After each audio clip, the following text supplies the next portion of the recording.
Welcome back, Cancer, for your full moon in Gemini extension. I will begin clarifying the devil in the first house with the 8 of Cups in the second house and the 4 of Wands. I always get this one confused. In the third house. So, a couple of different themes here. There is the celebration of the growth that you are experiencing. There's also a sense of really groundedness in your emotional expression, the way that you now feel willing and able to celebrate the progress you've made. This can be over and against a sense of needing to leave a familiar situation behind, needing to actively move away from a set of meaningful, bonded relationships that you feel you've outgrown. You feel you've learned all you can from these relationships in these bonds, and you are ready to move on to a more significant challenge. And this challenge very much relates to your ability to express yourself, be yourself. And this is coming as an enlightenment for you, as an illumination as to the role or position that you actually occupy in your world, within your relationships. And that is around a prioritization of how you've grown, what you've learned, the way that you are able to celebrate your capacity to recognize the achievements and the growth of your entire community, all of your relationships, while simultaneously moving on to something of a greater challenge for you. The Page of Wands in the fourth house is clarified by the 4 of Swords, another 4 in the fifth house, and the Page of Wands in the sixth house. The Page of Wands is repeated here, which is a beautiful reinforcement to the idea of your openness to a new adventure, openness to the pursuit of your passionate expression, your passionate nature, the desire to do things differently, to break out of the former restrictions or conformities that felt necessary in order to support the community that you were a part of. The 4s here reinforced with the Cups, the Wands, and the Swords now indicates this long process of retreat. And the Hangman speaks to this as well, where you have needed to go within. You've needed to cultivate a deeper understanding of the challenges, the pattern of challenges that you've experienced. You've needed to cultivate a deeper look at your engagement and responsibility for what felt to be failures and disappointments in your life. The choosing or staying stuck in relationships, particularly that did not feel to be equally beneficial to you. Allowing yourself to be exploited by others, and the lack of forgiveness that you are now actually cultivating. This deeper understanding allows you to forgive yourself and turn your attention with gratitude to the necessity of learning these lessons, that these lessons, these challenges were actually beneficial to the deeper understanding of gratitude and appreciation and spiritual foundation that you are now enjoying.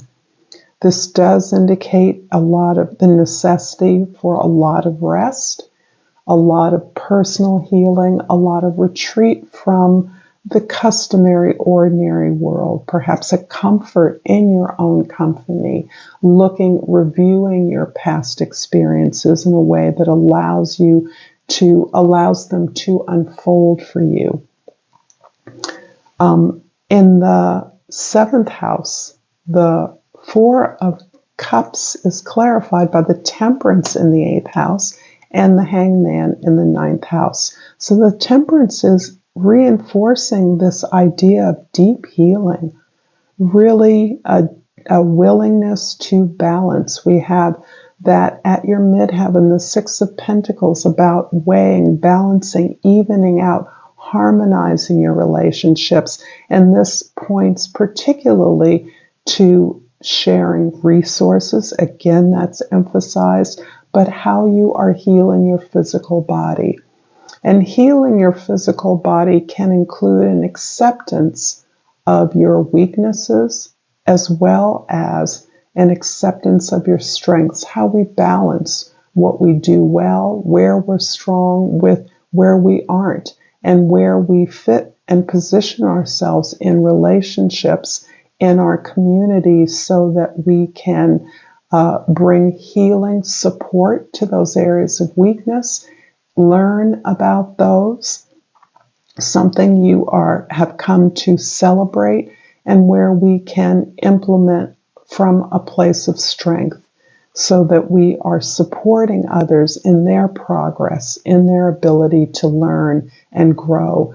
This is a beautiful sense of reestablishing your vows, reaffirming your vows in relationships, in reaffirming your goals, your commitment in those relationships that are of value to you as you prepare to move on to this sense of prioritizing your desires.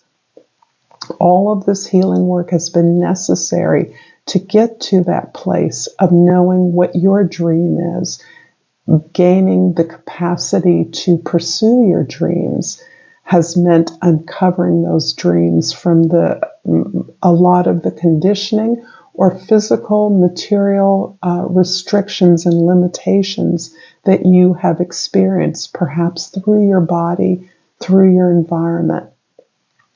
The 6 of Pentacles in the 10th house is clarified by, of course, the 5 of Swords in the 11th house and the Wheel of Fortune in the 12th house.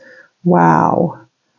So, the work that you're doing within, and this is all about the balancing of the relationship with yourself ultimately, is providing you with this tremendous foundation. And the Wheel of Fortune offers us the correct foundation. The 4s here are emphasizing your readjusting, rebalancing, grounding yourself on the appropriate foundations for you, the appropriate basis, the principles from which you can thoroughly grow and progress something that is along the lines of your destiny. This is really saying that the universe sees the work that you've done and is providing you with a path that you can now truly build on. You can authentically build on, build your dreams on, making the changes along the way that you now understand are important. There's something here also about the way in which you're communicating, the words you're using. Perhaps this is the utilization of spoken word or communication to celebrate and document, record the changes that you are making in your personal life as well as in your communications with larger groups of people, your community.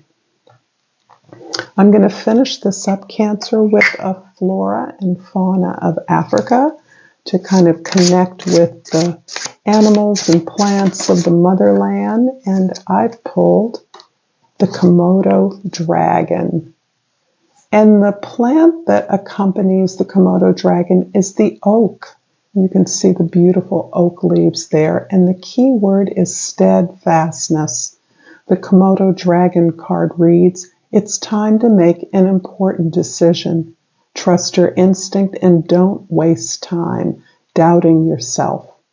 Opportunity waits."